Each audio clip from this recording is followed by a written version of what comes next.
Bueno, la vez pasada habíamos comenzado con... Habíamos dado algunos ejemplos básicamente de donde uno resolvía la ecuación de Schrödinger independiente del tiempo.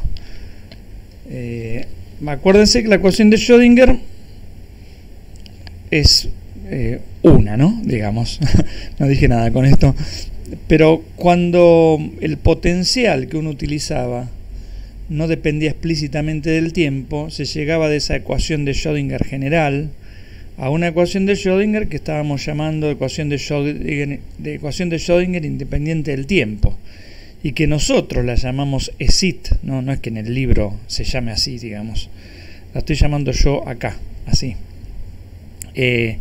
Y con esa ecuación de Schrödinger habíamos resuelto algún que otro problema de potencial. Y ahora vamos a seguir con eso, observando algunas cositas. Vamos a darle inicio a esto. Bueno, habíamos visto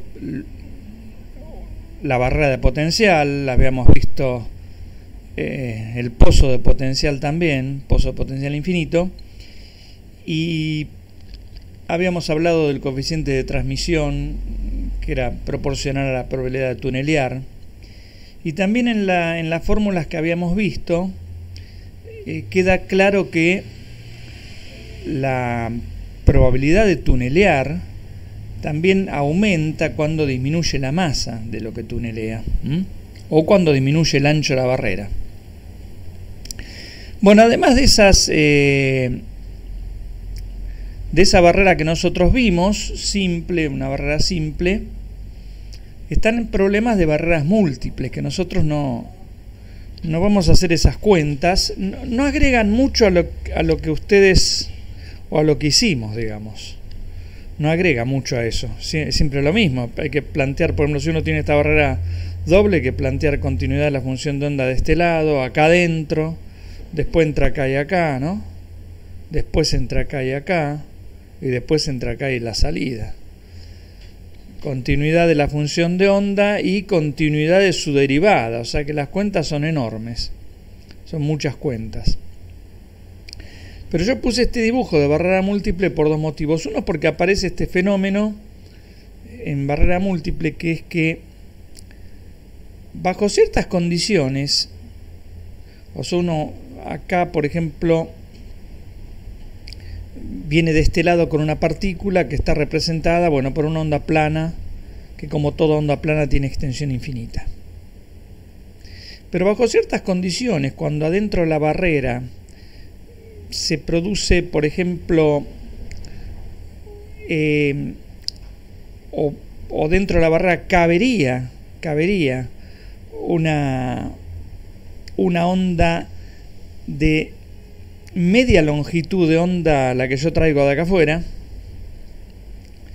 la barrera entra en resonancia y uno puede ver que el índice de transmisión vale 1. O sea, bajo esa circunstancia hace de cuenta como que la barrera no está presente, las dos barreras estas, ¿no?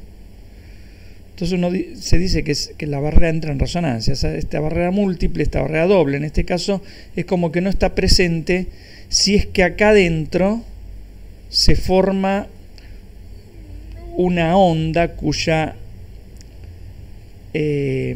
longitud de onda, si quieren,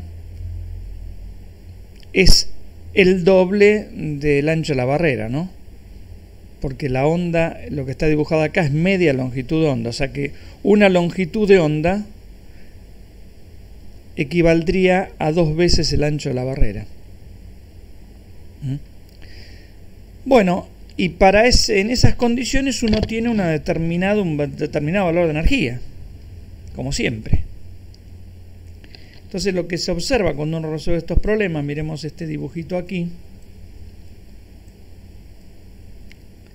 lo que se observa, este gráfico, es que hay ciertas energías, este valor, para los cuales el coeficiente de transmisión vale 1. O sea, para los cuales la barrera hace de cuenta que no está. ¿Está bien? Bueno, eso es una cosa interesante, digamos. Obviamente que no tiene análogo clásico ni por casualidad esto, ¿no? Ni por casualidad. Bueno, entonces esa era una de las cosas para señalarles en el caso de barreras múltiples. Después, claro, para otras energías intermedias, el coeficiente de transmisión toma un valor distinto de 1, o sea, puede ser cualquier cosa. Y entonces la partícula atraviesa estas dos barreras con cierta probabilidad. Y bueno, y eso significa que también puede atravesarla o puede rebotar, ¿no? No entrar en las barreras. ¿Está bien? Bueno, eso es lo que era importante señalar.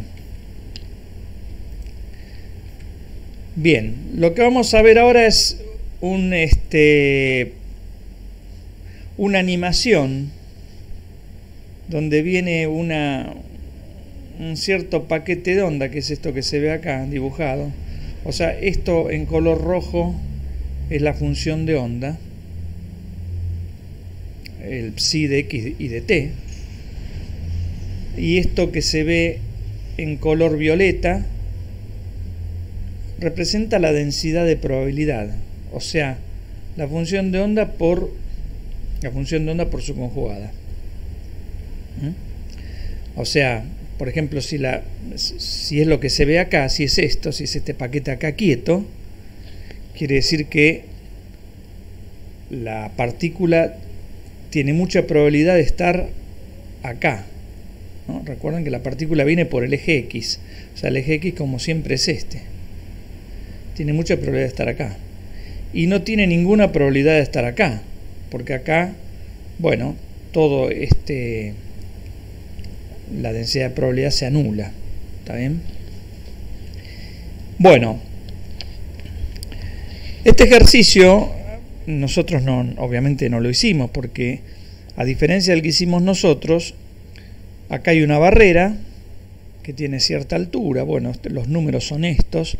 Esto por supuesto no es una simulación computacional mía. Alguien hizo esta simulación.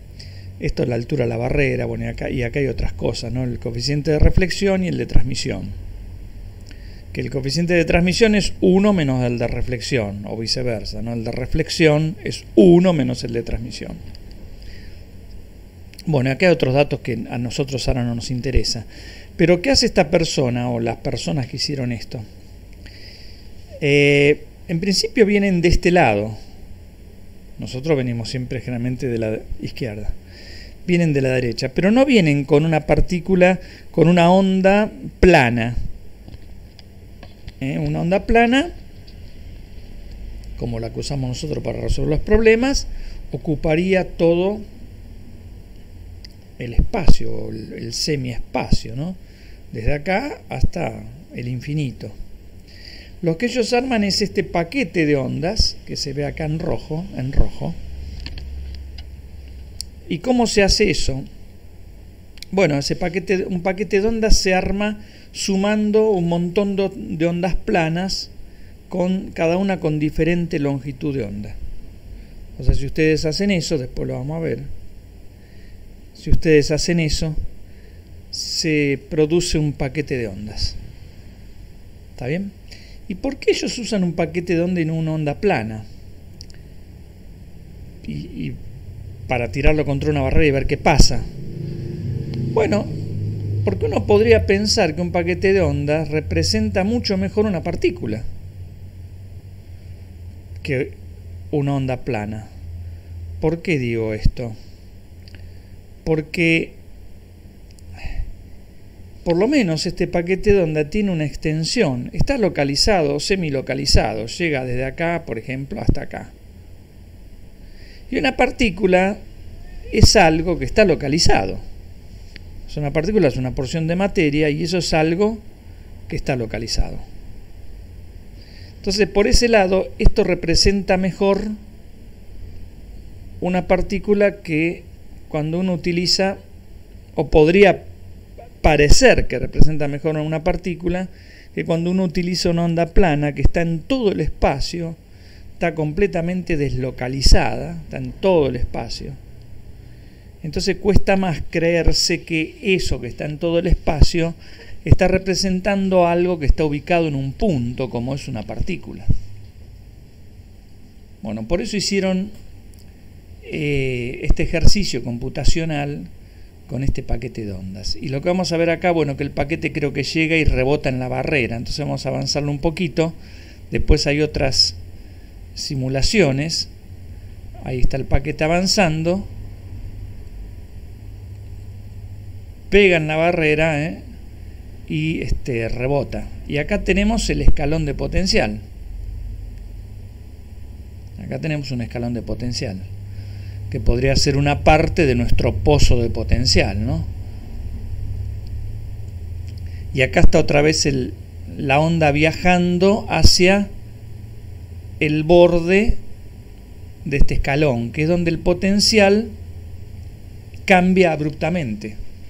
Dijimos que cada vez que pasa eso, seguramente en esa interfase seguramente va a haber un rebote de la función de onda. Bueno, otra vez, recuerden que la función de onda viene avanzando por el eje X, pero acá por una cuestión de comodidad se dibujó acá arriba, ¿no? Se graficó acá arriba. Entonces, si esto fuese una partícula de la mecánica clásica, ¿qué es lo que pasa cuando la partícula viene viajando por acá y de repente entra a esta otra zona donde el potencial cambió? Bueno, hay que recordar que la energía cinética está relacionada con esta distancia, por decirlo de alguna forma, ¿no? Pero la energía cinética está ligada con la velocidad. O sea, la partícula cuando viene por el eje X avanzando y está en toda esta zona, en cualquier parte de esta zona, por el eje X, tiene una determinada velocidad. Cuando pasa de esta zona hacia la parte derecha, ahora todo esto es energía cinética. O sea, es mucho más grande que antes. O sea, por lo tanto la velocidad aumenta. Entonces, en la física clásica, cuando una partícula viene viajando, bueno, la voy a dibujar viajando por el eje X por acá. Acá tiene una velocidad, por ejemplo, chiquita. Y de repente acá aumenta su velocidad abruptamente. Pero si lo que viene es una onda o una partícula, si quieren, cuántica, por llamarla de alguna forma, o una partícula sobre la cual uno tiene que tener en cuenta para su dinámica la mecánica cuántica, ya dijimos que llegado acá va a haber un rebote en este flanco, y eso es lo que vamos a ver ahora cuando la onda va avanzando. Fíjense, ahí hay un rebote y una parte que vuelve. Hay una parte que pasa, una parte que vuelve. Bueno, ¿cómo se puede interpretar esto? Porque la probabilidad es esta curva continua en azul, ¿no? Y que hay toda esta probabilidad de que la partícula avance y toda esta de que rebote. Y eso obviamente depende de cuán parecida es el valor de esta energía que trae la partícula. La partícula viene con una energía determinada a el potencial V0. Si yo tiro una partícula con una, por decir algo, energía parecida a V0, y bueno, cuando llega acá aumenta la probabilidad de rebotar, digamos, ¿no?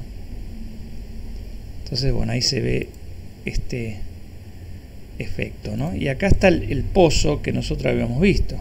Pero el pozo no lo puede pensar como dos escalones, ¿no? En este escalón y después este escalón. Bueno, cada vez que hay un salto en el potencial, o sea, en toda esta zona el potencial vale V0, de acá hasta acá vale 0, este es un pozo de potencial que no es infinito, de acá hasta acá vale 0, y después en toda esta zona el potencial vale otra vez V0. Entonces tiene que haber un rebote, vamos a llamarlo así, rebote, cuando la onda llega acá, y otro cuando llega acá, porque son estos puntos donde hay una discontinuidad del potencial. Y efectivamente eso pasa, ¿no? Fíjense que hay una primera onda que es esta,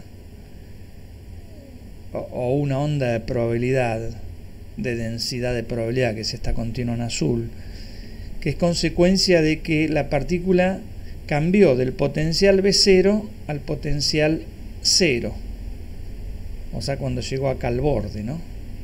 Y hay otra onda que ya se está reflejando, que es esta que está apareciendo acá, que es también consecuencia de pasar de potencial 0 a potencial V0. ¿Está bien? Vamos a dejar que avance esto, ¿eh? Acá está el otro paquete de onda. ¿Está bien? Recuerden que todas estas cosas representan probabilidades.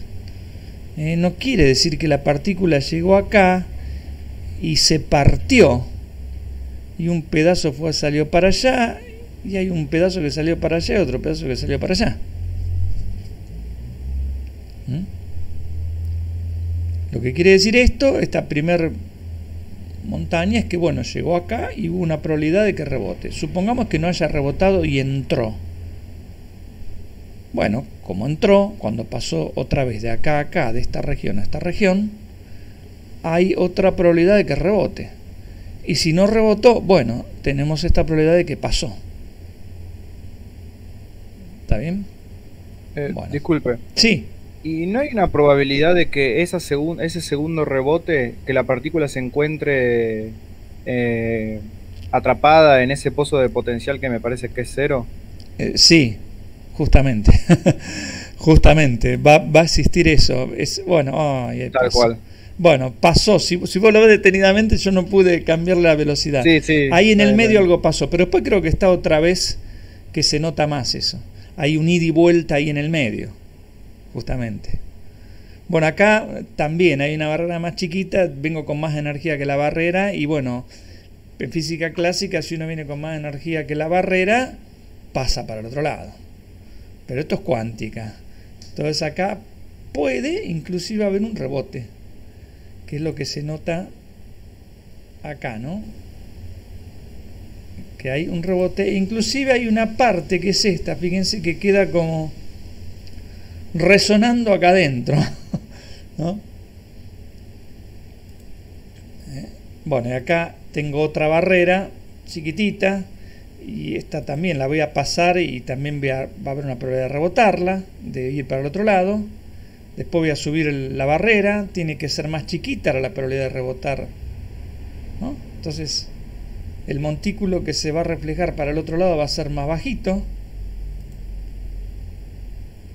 Bueno, de pasar, perdón, va a ser más bajo, y acá el montículo que pasa va a ser más bajito todavía, y hay mucha más probabilidad de rebotar, porque la barrera es más alta. Bueno, acá hay otras cosas que no son barrera, que esta gente también, lo que hacen ellos es resolver la ecuación de Schrödinger, con todas las de la ley, la general, digamos, ¿no?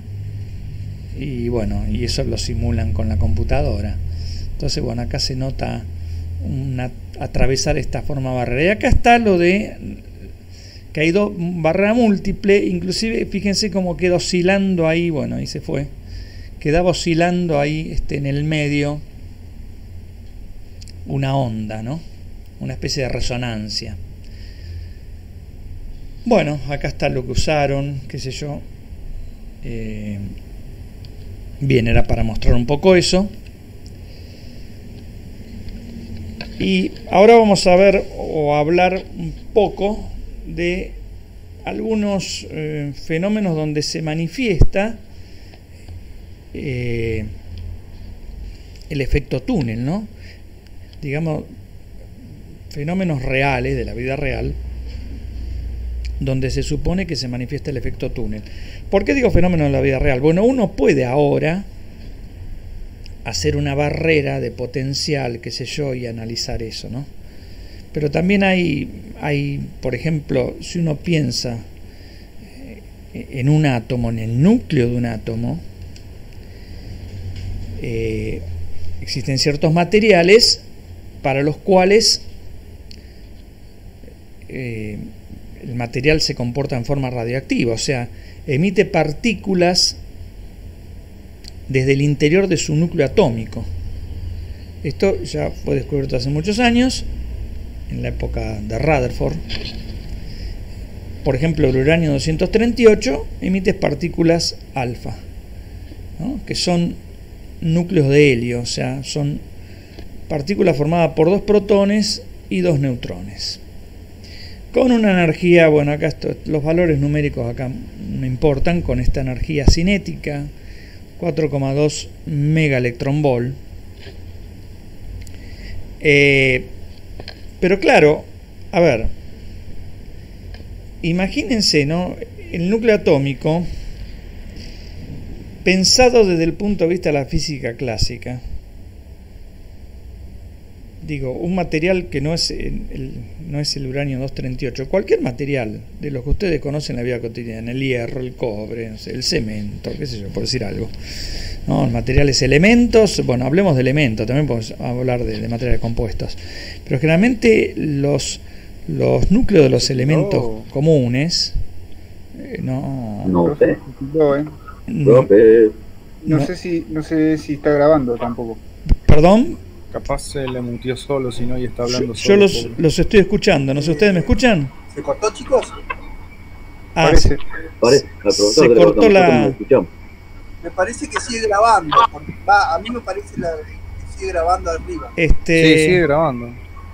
Bueno. Entonces capaz que no se dio cuenta.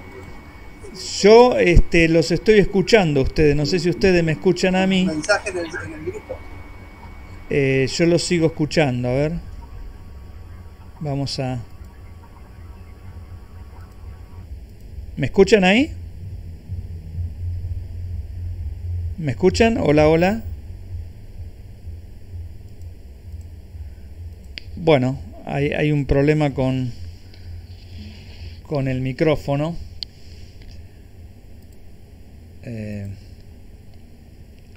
No sé si ustedes me están escuchando. Esto igual...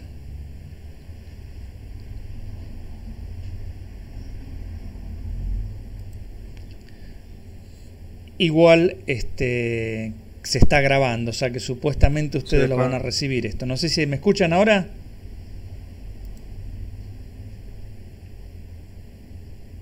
Hola, hola. Bueno, les decía que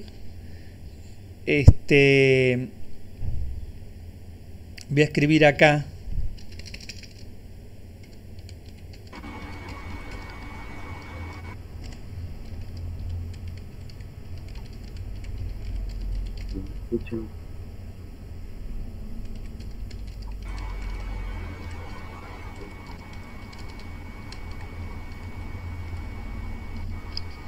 Bueno, acá escribí.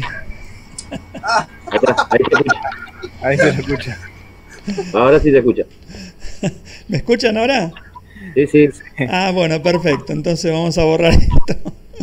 Entonces les decía que hay sustancias, materiales donde los núcleos obviamente emiten estas partículas desde su interior. Pensado de la física clásica, un núcleo atómico, ellos pensaban, bueno, hay partículas cargadas positivamente en ese núcleo. El núcleo no se desarma. La gente pensaba de que debía haber alguna fuerza que los mantenía cohesionados. ¿Está bien? Entonces, de repente veían que del núcleo salían partículas. Entonces, bueno, uno podría pensar que, en fin, que el potencial ese que había dentro del núcleo primero era atractivo y de alguna manera se transformaba en algo repulsivo, y por eso las partículas salían del núcleo. O sea, uno podía pensar clásicamente de esa manera.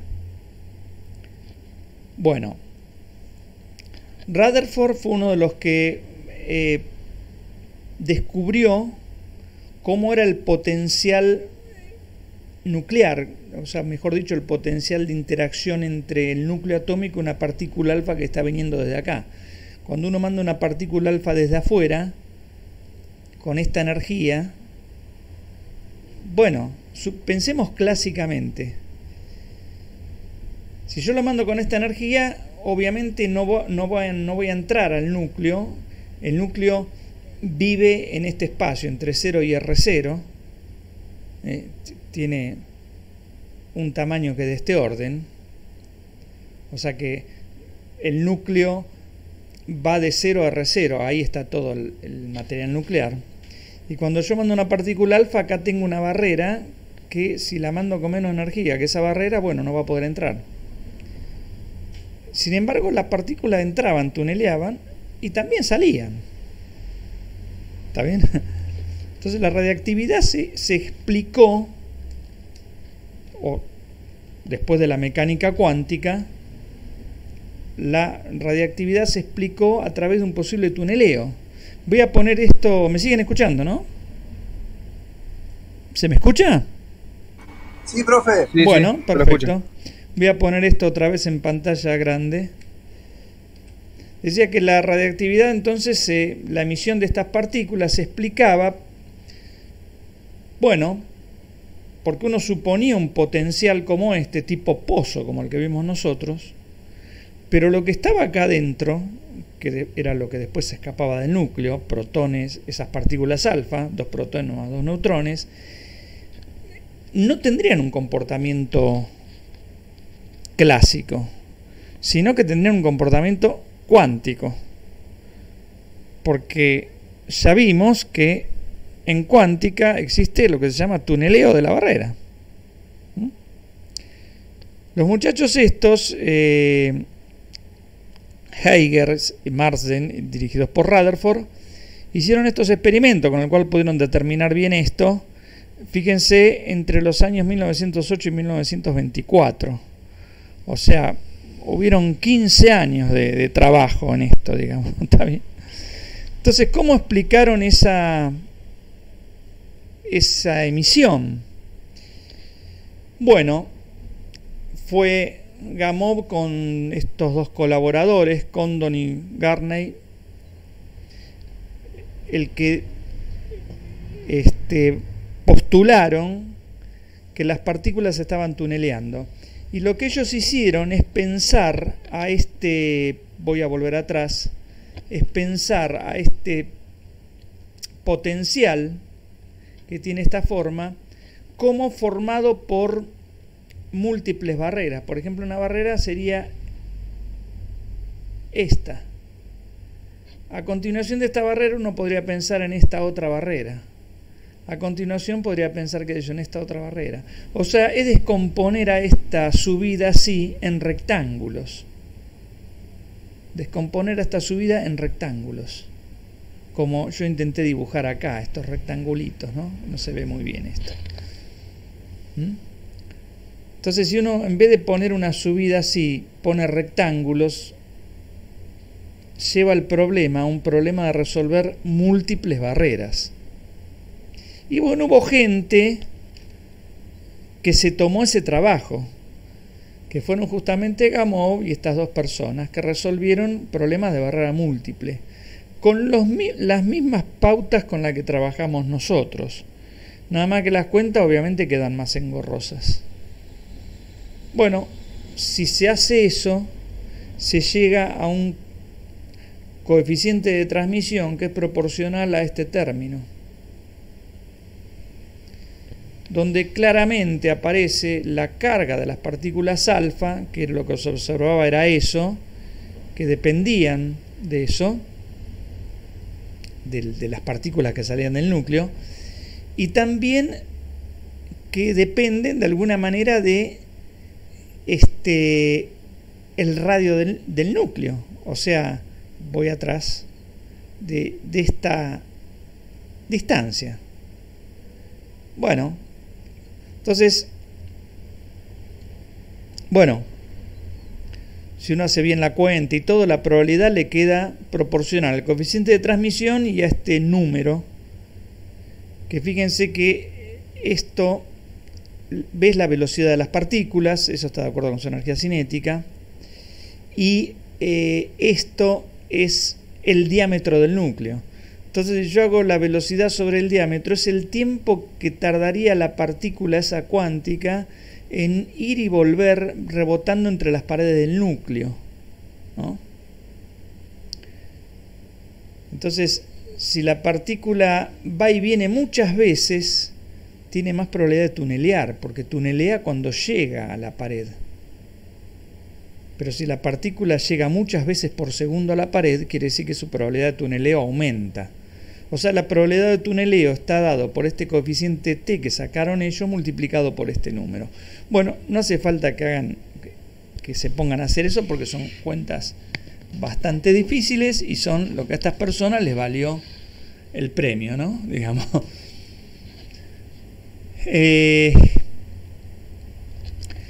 Entonces, lo importante de esto es que uno podía explicar la radiactividad con la mecánica cuántica, con un problema de tuneleo, sin, como bueno, yo les puse acá, sin necesidad de, yo pegué esto acá, pero esto que yo pegué acá es de uno de los trabajos de estas personas, de Garney y de Condon, publicado en la revista Nature de 1928. Revista Nature, volumen 122, 1928, esta página. Bueno, ahí está el resumen que ellos hacen. Y fíjense lo que dice, ¿no? Después de que se descubrió la ley exponencial de la desintegración radiactiva en 1902, porque la ley exponencial es esto, ¿no? Si ustedes ponen esa T, ponen esto, le queda una ley exponencial para la probabilidad de emitir una partícula, de desintegrarse, por decirlo de una forma. Dice, quedó claro que la desintegración de un átomo dependía únicamente del azar. Digamos, no dependía de la historia previa en la que se encontraba el núcleo. El núcleo podía emitir una partícula en cualquier momento. Eso es lo que está diciendo esto. Uno tiene un núcleo de uranio 238, pasa un tiempo y se desintegra en algún momento que uno no puede predecir.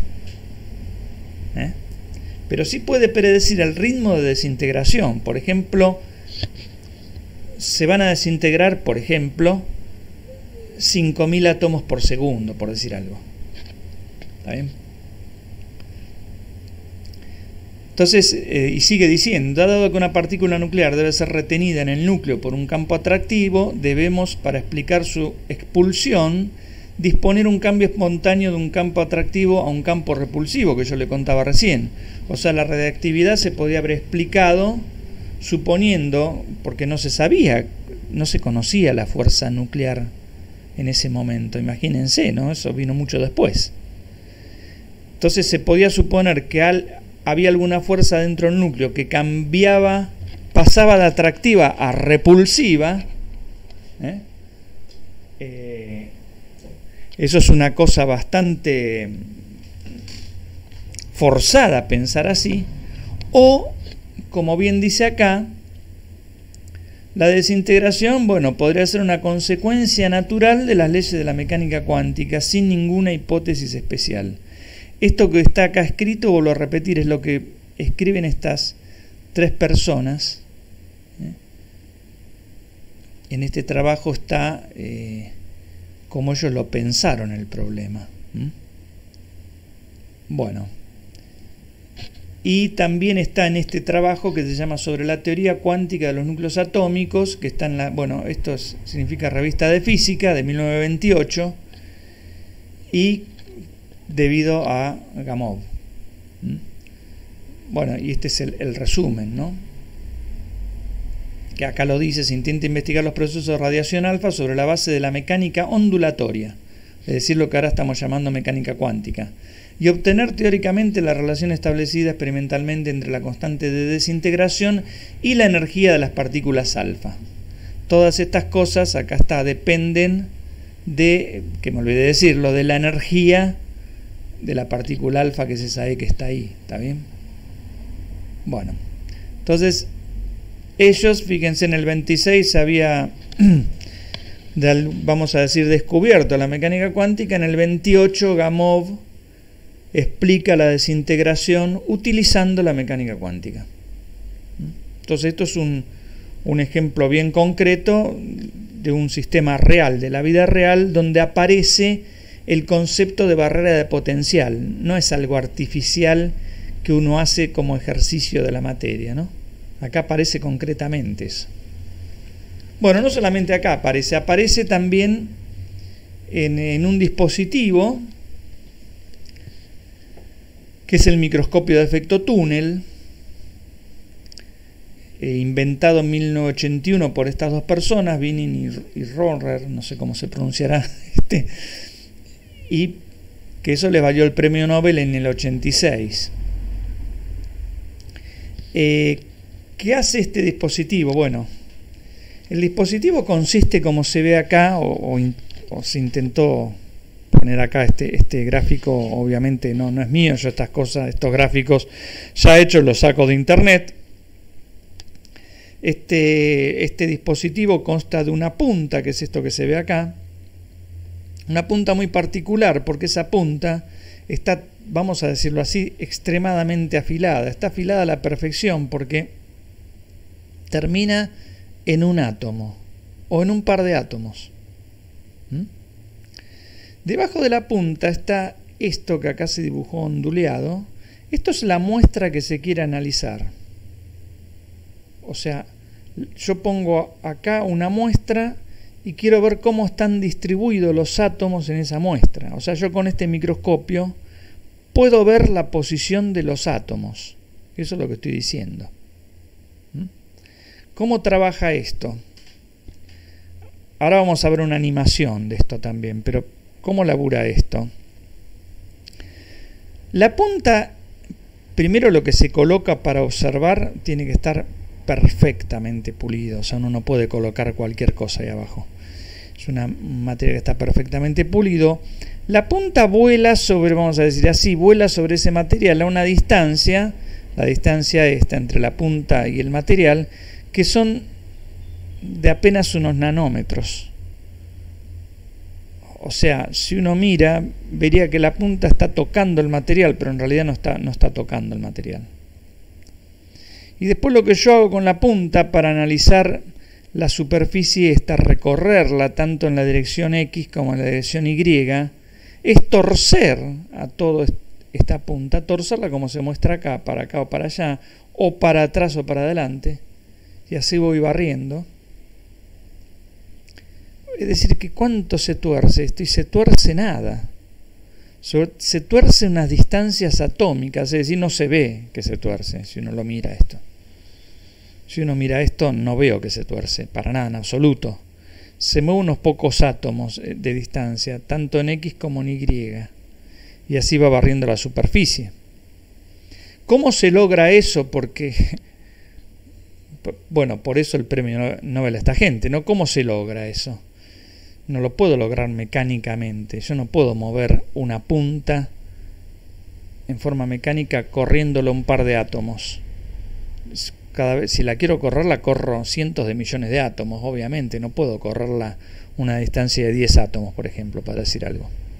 Entonces a esta gente se le ocurrió muy ingeniosamente utilizar que existen materiales que se llaman piezoeléctricos, que se deforman, se tuercen cuando uno les aplica electricidad. Estos materiales son cristales de algo. Son generalmente cristales de cuarzo, que son los que se utilizaban en las viejas púas. Ustedes no lo conocieron, eso de los viejos tocadiscos, o quizás sí, cuando existían los discos de vinilo, y la púa esa, que era como un alfiler conectada a esos cristales, se movía sobre la ranura que formaba el disco de vinilo, vibraba, y esa vibración se transmitía a los cristales, y cuando los cristales recibían movimiento, generaban electricidad. La electricidad que salía de ahí era proporcional al sonido, entonces uno podía escuchar la música. Esto es al revés. Si esos cristales, en vez de recibir vibración y transformarla en electricidad, reciben electricidad, la electricidad la transforman en vibración.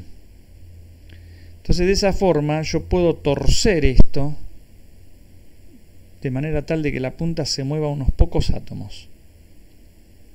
Bueno, ¿qué tiene que ver esto con el efecto túnel?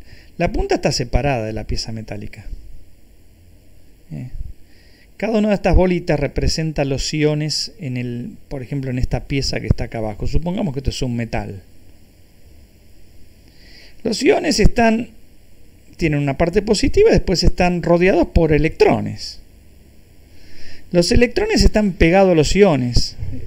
No pueden saltar por el vacío y caer a la punta. Entonces uno puede pensar que entre los electrones y esta punta hay una barrera de potencial. Sí, es el potencial de atracción que genera el ion que hace que el electrón no se escape del metal. ¿Está bien? Entonces este es un problema de barrera de potencial. Y por ende, cada vez que hay un problema de barrera de potencial, la mecánica cuántica admite la posibilidad de tuneleo. Y si uno hace la cuenta más difícil,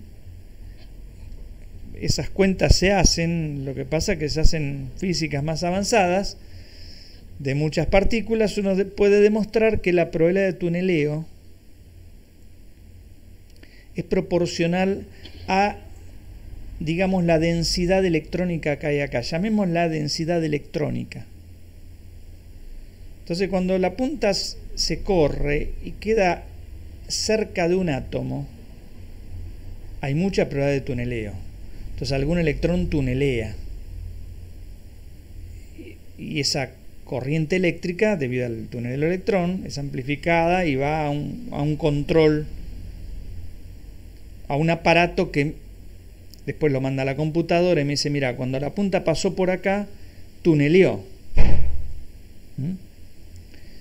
Cuando la punta ya pasó ese átomo, en la distancia entre un átomo y el otro, que no hay nada, no hay tuneleo, entonces yo acá en la pantalla veo que no aparece nada.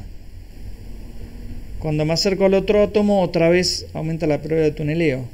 Bueno, ahora vamos a ver, es una animación de eso.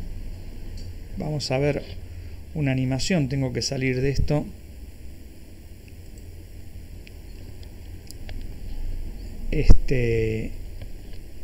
Bueno, vamos a ver la animación.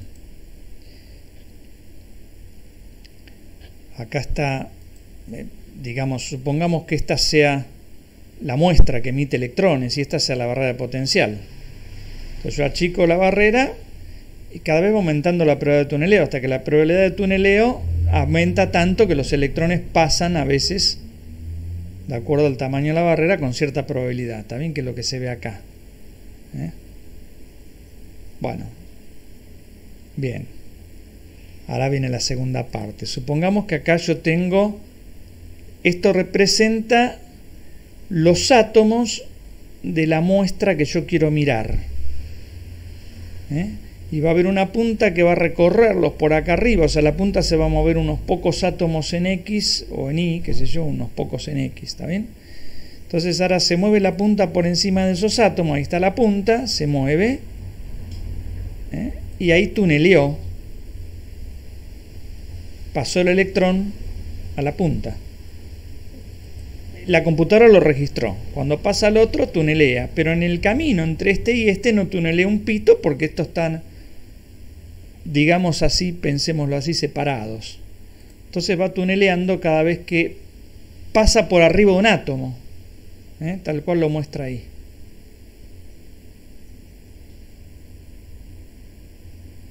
Bueno. Entonces lo que hace ahora la persona que hizo la animación es mostrar que, bueno, cuando pasó ahí, cuando tuneleó, la computadora es la que dibuja, dice, bueno, acá cuando tuneleó se estableció una corriente entre la placa metálica que yo estoy mirando y la punta, esa corriente se amplificó, fue a parar a la computadora registra dónde está la punta, sabe que está acá, y ahí, cuando estuvo ahí, pasó corriente y dibujó entonces ahí una manchita roja. hay otra, ¿está bien?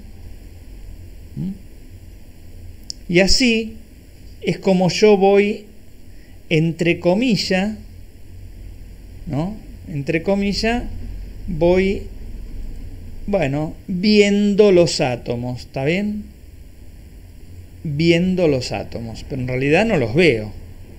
Lo que estoy registrando son las corrientes. Cuando se establecen corrientes, la computadora en ese lugar dibuja a la partícula, pero en realidad no veo nada. ¿Está bien?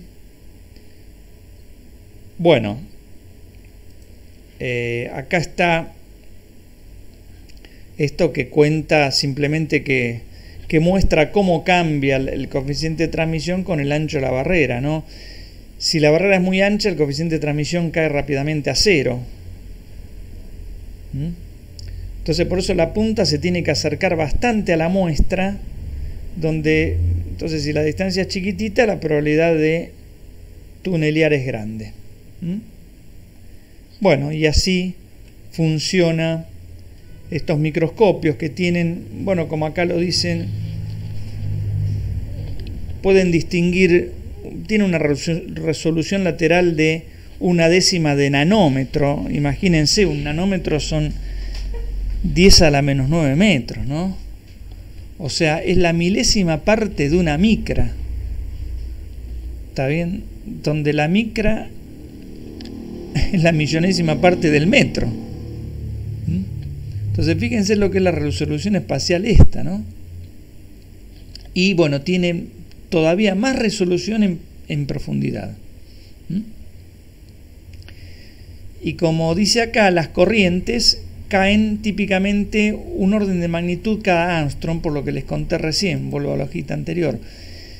Son fuertemente dependientes del ancho de la barrera, como se ve acá. Entonces, si las barreras, por ejemplo, esto es un Armstrong, esta distancia es un Armstrong, yo tengo una corriente que es por acá. La corriente es proporcional al coeficiente de transmisión. Ahora, si yo de un Armstrong pasé a tener 2 Armstrong, ya la corriente cae mucho. ¿Está bien? Bueno, uno puede ver, como dice acá, que caen un orden de magnitud, o sea, 10 veces cada vez que yo subo un Armstrong la distancia. ¿Está bien? Entonces, esto hace que el microscopio tenga una enorme sensibilidad y una más enorme resolución, ¿no? ¿Está bien? Bueno, después las ventajas de estas cosas, bueno, que puede ser usar en vacío o también en el ambiente, también en líquidos o en gases, ¿no?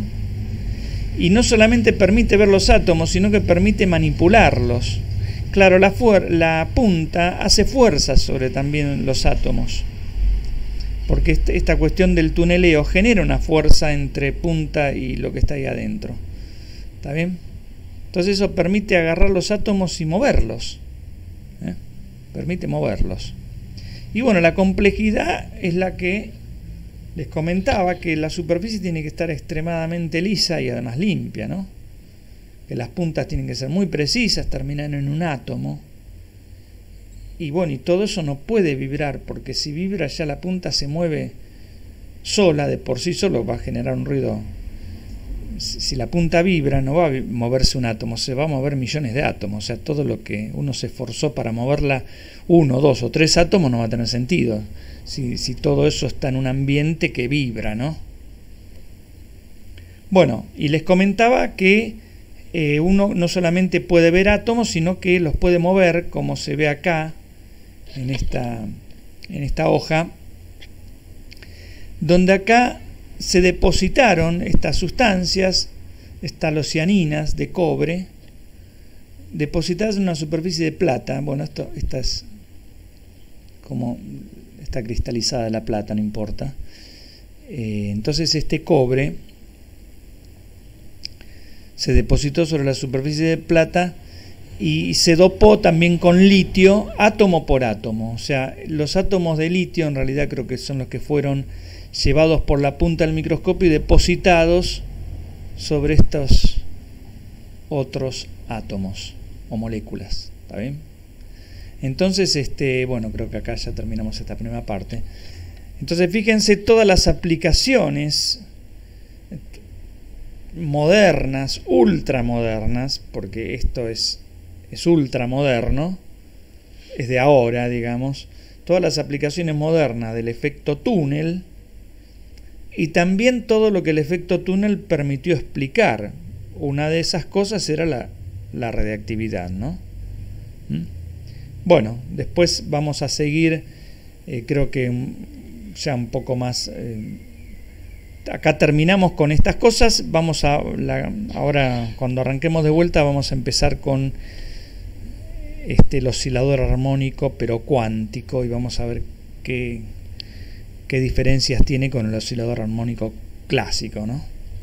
Bueno, entonces hacemos un intervalito y en media hora arrancamos de vuelta.